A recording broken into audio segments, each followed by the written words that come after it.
आज हम डिस्कस करेंगे मेथड ऑफ स्टेरिलाइजेशन। जो स्टेरिलाइजेशन है वो हर जगह यूज़ होती है, चाहे वो एनिमल टिश्यू कल्चर हो, प्लांट टिश्यू कल्चर हो, हॉस्पिटल्स हो या फिर आपकी लैब हो। तो हर जगह जो है स्टेरिलाइजेशन की इम्पोर्टेंस है। स्टेरिलाइजेशन का मतलब होता है कि किसी भी तरह की बैक्टीरिया या फंगल या वायरस कंटामिनेशन जो है उसको रिमूव कर देना। तो उसको रिमूव करने के लिए अलग अलग मेथड्स हैं।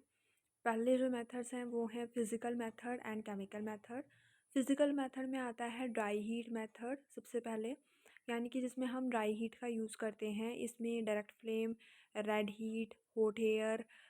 दूसरा मेथड इसमें आता है मॉइस्ट हीट स्टेरिलाइजेशन, जिसमें पास्चराइजेशन, टिंडलाइजेशन आ जाता है, ऑटोक्लेव आता है। फिर आता है कि हम अगर स्टेरिलाइजेशन करें रेडिएशन से, जैसे कि यूवी रेज़ का अगर यूज़ करें, आयनाइजिंग रेडिएशंस में X rays, gamma rays, beta rays का यूज़ करें। और नेक्स्ट मेथड होता है कि हम फिल्ट्रेशन मेथड का यूज़ करें, यानी अलग अलग फ़िल्टर्स, यानी जो हमारे पास केमिकल्स मतलब हीट से स्टेलाइज नहीं हो सकते उनको हम फ़िल्टर कर सकते हैं। फिर होता है केमिकल मेथड, जिसमें गैसेस स्टेरिलाइजेशन आ जाता है कि अलग अलग गैसेस का यूज़ किया जाता है, जैसे ethylene oxide, formaldehyde, beta propiolactone. And दूसरा मेथड होता है कि हम डिसइंफेक्टेंट के थ्रू स्टेरिलाइज करें, जैसे alcohol, aldehyde, phenol, halogen, oxidising agents या सॉल्ट। तो जो सबसे पहला मेथड है फिज़िकल मेथड, उसके अंदर हॉट एयर मेथड है एंड आपका जो है ड्राई हीट वाला मेथड है, ऑटोक्लेव है। और रेडिएशन में हमारे पास non ionising and ionising radiation, अभी मैंने बताया था कि नॉन आयनाइजिंग में यूवी एंड इंफ्रारेड रेज़ का यूज़ कर सकते हैं। और अगर हमें एक आयनाइजिंग रेडिएशन यूज़ करनी है तो X rays, gamma rays, beta rays इनका यूज़ कर सकते हैं। तो फ़िल्टर ये सब हम पहले ही बता चुके हैं। अगर हम बात करते हैं फ़िज़िकल मेथड में, तो ड्राई हीट में हमारा जो इंस्ट्रूमेंट यूज़ होता है स्टेरिलाइजेशन के लिए वो होता है ओवन। मॉइस्ट हीट के लिए हम ऑटोक्लेव यूज़ करते हैं। रेडिएशन के लिए हम गामा रे चैम्बर यूज़ करते हैं। तो फिज़िकल मेथड में हम क्या करते हैं, मतलब फ़िज़िकल हम यूज़ कर रहे हैं स्टेरिलाइजेशन के लिए। यहाँ पे हम हीट का यूज़ करते हैं या विदाउट हीट यूज़ करते हैं, मॉइस्चर यूज़ करते हैं, फ़िल्टर यूज़ करते हैं या रेडिएशन यूज़ करते हैं स्टीराइल करने के लिए केमिकल्स को, यानी मीडिया को, केमिकल्स को, या फिर जो हमारे ग्लास वेयर होते हैं, प्लास्टिक वेयर्स होते हैं। तो सबसे पहला मेथड है ड्राई हीट स्टेरिलाइजेशन। हीट सबसे रैपिड मेथड होता है स्टेरिलाइजेशन का और रिलायबल मेथड होता है। इसका काम क्या होता है कि अगर कोई बैक्टीरिया प्रेजेंट होता है तो उसके प्रोटीन को डीनेचर कर देता है, ऑक्सीडेटिव डैमेज कर देता है। और जो इलेक्ट्रोलाइट का इफ़ेक्ट है, वो टॉक्सिक इफ़ेक्ट जो है वो एलिवेटेड हो जाता है। यहाँ पे जो टाइम रिक्वायर्ड होता है स्टेरिलाइजेशन के लिए वो इन्वर्सली प्रोपोर्शनल होता है टेम्परेचर के, कितना टेम्परेचर का एक्सपोजर दिया जा रहा है। तो अगर हम हाई टेम्परेचर दे रहे हैं तो मिनिमम टाइम रिक्वायर्ड होता है किसी भी माइक्रो ऑर्गेनिज्म को किल करने के लिए। पहला जो मेथड है वो है सनलाइट एंड ड्राइंग। इसके लिए तो यूवी रेज़, क्योंकि सनलाइट में यूवी रेज़ होती हैं, तो ये नेचुरल मेथड होता है। जैसे कि जो टैंक्स में वाटर होता है, रिजर्वायर में, लेक्स में, तो उसकी स्टेरिलाइजेशन सनलाइट के थ्रू होती है। दूसरा मेथड है हीट मेथड, जिसमें जिसमें हम नीडल, फोर्सेप वगैरह या इनोकुलेटिंग जो वायर होती हैं उनको हम जो है हीट के थ्रू स्टेराइल कर सकते हैं। फ्लेमिंग मेथड, इसमें हम क्या करते हैं कि फ्लेम से जो भी हमें स्टेराइल करना होता है, मान लो हमने फोर्सेप को स्टेराइल करना है या इनोकुलेटिंग लूप को हमें स्टेराइल करना है, तो उसको हम फ्लेम दिखा देंगे और तब तक हम फ्लेम दिखाएंगे जब तक कि वो रेड हॉट नहीं हो जाता है। तो इसमें हम scalpel, glass slides, culture tube, needles, cover slip, इन सबको हम फ्लेम मेथड के थ्रू स्टेराइल कर सकते हैं। नेक्स्ट मेथड है इंसिनरेशन। ये एक्सेलेंट मेथड होता है अगर हमें किसी भी ऑर्गेनिज्म को रैपिड डिस्ट्रॉय करना है। तो जितने भी पैथोलॉजिकल मटेरियल होते हैं या कंटामिनेटेड क्लोथ्स होते हैं, तो उन सब के लिए हम जो है इंसिनरेशन मेथड का यूज़ करते हैं। फिर आता है hot air oven. Hot air oven electrical devices में है जो स्टेरिलाइजेशन के लिए यूज़ किया जाता है। इसमें टेम्परेचर हमारे पास 50 to 300 डिग्री सेल्सियस रहता है और यहाँ पे एक थर्मोस्टैट लगा होता है जो टेम्परेचर को कंट्रोल करता है। इनमें glassware, forceps, scissors, scalpel, syringes, paraffin, dusting powder, grease, इन सब मटेरियल्स को जो है हम हॉट एयर ओवन के थ्रू स्टेराइल करते हैं। बट ये सूटेबल नहीं है जो सर्जिकल ड्रेसिंग होती है, रबर होती है, प्लास्टिक होते हैं या हीट लेबाइल जो सब्सटेंसेस होते हैं उनके लिए। ये ओवन होता है, इसमें हम टेम्परेचर सेट कर देते हैं और फिर जो है अपने ग्लासवेयर्स या जो हमारे प्लास्टिक वेयर्स होते हैं उनको हम स्टेराइल कर सकते हैं।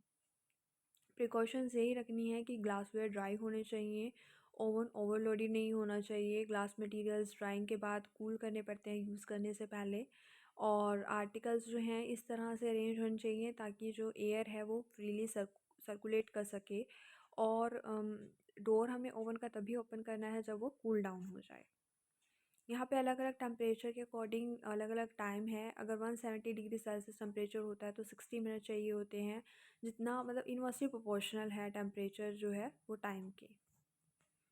अब एडवांटेज यही होती है कि ये मॉइस्चर के थ्रू यहाँ पे स्टेराइल किया जाता है सब्सटेंसेस को, यहाँ कोई वाटर रिक्वायरमेंट नहीं है, कोई प्रेशर यहाँ पे बिल्डअप नहीं होता है जैसा ऑटोक्लेव में होता है, और ये ऑटोक्लेव से स्मॉलर होते हैं। एंड डिसएडवांटेज यही है कि अगर हमारे पास टेम्परेचर हाई होगा तो हमें लो मतलब टाइम रिक्वायरमेंट होगी। और क्योंकि ड्राई हीट यूज़ करते हैं, मॉइस्ट हीट का यूज़ नहीं करते हैं, तो कई बार कुछ ऑर्गेनिजम्स जो हैं वो किल नहीं हो पाते हैं। फिर हम मॉइस्ट हीट वाला मेथड यूज़ करते हैं जिसमें हम स्टीम का यूज़ करते हैं या हॉट वाटर का। इसका मैकेनिज़्म ये होता है कि ये डीनेचुरेशन कर देता है प्रोटीन की एंड कोगुलेशन कर देता है। तो तीन यहाँ पे फॉर्म है टेम्परेचर के अकॉर्डिंग। अगर टेम्परेचर बिलो 100 डिग्री सेल्सियस होता है तो वो पास्चराइजेशन मेथड होता है, जो हम घरों में भी यूज़ करते हैं जब हम मिल्क को हीट करते हैं, तो वो पास्चराइजेशन मेथड होता है ताकि उसमें जो भी बैक्टीरिया वगैरह हो वो सब किल हो जाएं और जो मिल्क है वो ख़राब ना हो। टेम्परेचर अगर 100 डिग्री सेल्सियस तक यूज़ करते हैं तो वो टिंडलाइजेशन मेथड होता है, और अगर हम अबव 100 डिग्री सेल्सियस यूज़ करते हैं तो वो ऑटोक्लेविंग मेथड होता है। अब pasteurisation below 100 degree Celsius ice cream, yogurt, fruit juices और मिल्क के लिए हम यूज़ करते हैं। इसमें जितने भी हीट टॉलरेंट माइक्रोब होते हैं वो सर्वाइव कर जाते हैं। तो लुइस पास्चर ने मेथड डेवलप किया था ताकि बेवरेजेस वगैरह जो है स्पॉयल ना हो। तो इससे क्या हो जाता है, जो माइक्रोब्स रिस्पॉन्सिबल होते हैं स्पॉयलेज के लिए वो सारे रिड्यूस हो जाते हैं। तो मिल्क को भी हम क्या करते हैं कि 65 डिग्री सेल्सियस तक 30 मिनट के लिए रखते हैं ताकि जो भी उसमें बैक्टीरिया हो वो किल हो जाएं। यहाँ पे नॉन स्पोरिंग जो पैथोजेंस होते हैं उनको टारगेट किया जाता है। उसके बाद है, अगर हम टेम्परेचर 100 डिग्री तक रखते हैं इसमें बॉइलिंग आ जाता है, तो 10 to 30 मिनट अगर हम बॉईल करते हैं तो जितने भी वेजिटेटिव फॉर्म होती है वो सारी किल हो जाती है, बट जो स्पोर्स होते हैं वो तब भी स्टैंड रहते हैं। उसके बाद हमारा होता है एडवांटेज।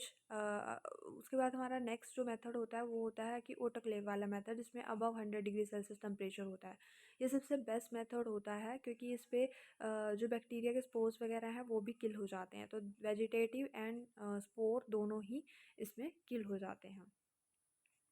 प्रिकॉशन यही है कि ये ओवरलोडेड नहीं होना चाहिए, यहाँ पे भी इस तरह से अरेंज होना चाहिए मटेरियल की जिससे फ्री सर्कुलेशन हो सके एयर की। और टेस्ट ट्यूब, फ्लास्क, मीडिया, ये सब जो हैं हम यूज़ करते हैं और वो प्रॉपरली फिटेड होने चाहिए कॉटन प्लग से। पेट्री डिशेस, पाइपेट वगैरह को हम पेपर में रैप करते हैं। अगर हम 121 डिग्री सेल्सियस टेम्परेचर यूज़ कर रहे हैं तो 15 मिनट के लिए रहेगा।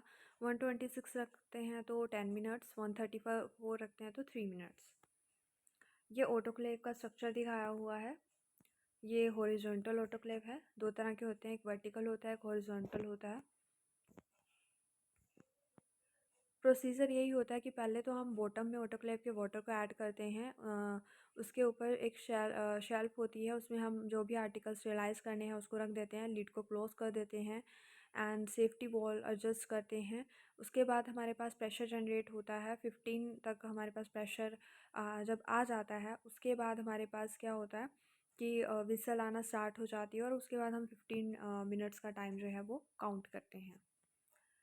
यूजेस यही है कि ये कल्चर मीडिया के लिए, हीट स्टेबल लिक्विड्स के लिए, सलाइन सोल्यूशन के लिए, और ग्लासवेयर के लिए, ampoule, syringes, rubber material, gown, surgical dressings, gloves, इनके लिए यूज़ किया जाता है।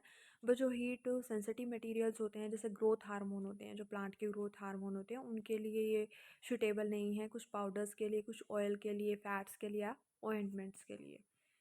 ये मोर एफिशिएंट होता है ड्राई हीट से, क्योंकि एक तो ये ज़्यादा लीथल एक्शन प्रोवाइड करता है और हीट मतलब कि यहाँ पे एक्सपोज होती है आर्टिकल्स को जो हीट होती है, और ये पोरस मटेरियल तक इजीली जो है पेनिट्रेट कर जाता है।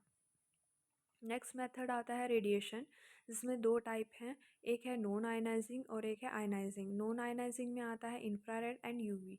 तो इंफ्रारेड हम यूज़ करते हैं जैसे सिरिंज एंड कैथेटर्स के लिए, जो हम हॉस्पिटल्स में यूज़ करते हैं, और यूवी रेज हम यूज़ करते हैं जो भी ऑपरेशन थिएटर्स के लिए एंड लैब्स के लिए। आयनाइजिंग रेडिएशन हम यूज़ करते हैं जैसे जिसमें एक्सरेज और गामा रेज आ जाती हैं, प्लास्टिक को स्टेराइल करने के लिए, सिरिंज के लिए, स्वैप के लिए, कैथेटर के लिए, ग्रीस के लिए, फैब्रिक के लिए एंड मेटल फॉयल के लिए। तो यूवी का काम क्या होता है कि ये थायमिन डाइमर बना देता है बैक्टीरियल सेल्स में, कि थायमिन थायमिन को मतलब कि डाइमर की फॉर्मेशन कर देगा वहाँ पे, जिससे कि क्या हो जाएगा कि अबनॉर्मल न्यूक्लियोटाइड की फॉर्मेशन होगी। जो हमारे पास एक्सरेज गामा रेज होती हैं, इनका काम क्या होता है कि डेथ कर देते हैं सेल्स की और माइक्रोबियल म्यूटेंट प्रोड्यूस करते हैं। फिर नेक्स्ट मेथड होता है फिल्ट्रेशन, कि जो हीट लेबाइल लिक्विड होते हैं उनमें से हम हीट मेथड के थ्रू जो है स्टेराइल नहीं कर सकते हैं, तो उनके लिए हम फ़िल्टर मेथड यूज़ करते हैं।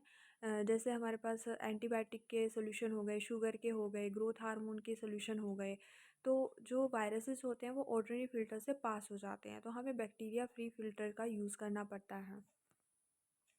अलग अलग फ़िल्टर्स हैं जैसे candle filters, asbestos filters, sintered glass filters, membrane filters. Candle filter जो हैं वो डिफरेंट ग्रेड्स ऑफ पोरोसिटी के आते हैं, और ज़्यादातर ये वाटर की प्यूरिफिकेशन के लिए यूज़ किए जाते हैं, जो वाटर इंडस्ट्री या ड्रिंकिंग पर्पज़ के लिए यूज़ किया जाता है। तो ये इनएक्सपेंसिव है और अलग अलग साइज़ में अवेलेबल होते हैं। एबेस्टोस फ़िल्टर, जिनको हम सीज़ फ़िल्टर भी बोलते हैं, ये डिस्पोजेबल होते हैं एंड सिंगल यूज़ होते हैं। इनको हम जो है लिक्विड्स को फ़िल्टर करने के लिए यूज़ करते हैं। इनमें जो साइज़ रहता है वो होता है 0.01 टू 5 माइक्रोन का, बट ये यूज़ नहीं किए जाते हैं क्योंकि इनकी कार्सिनोजेनिक प्रॉपर्टी होती है।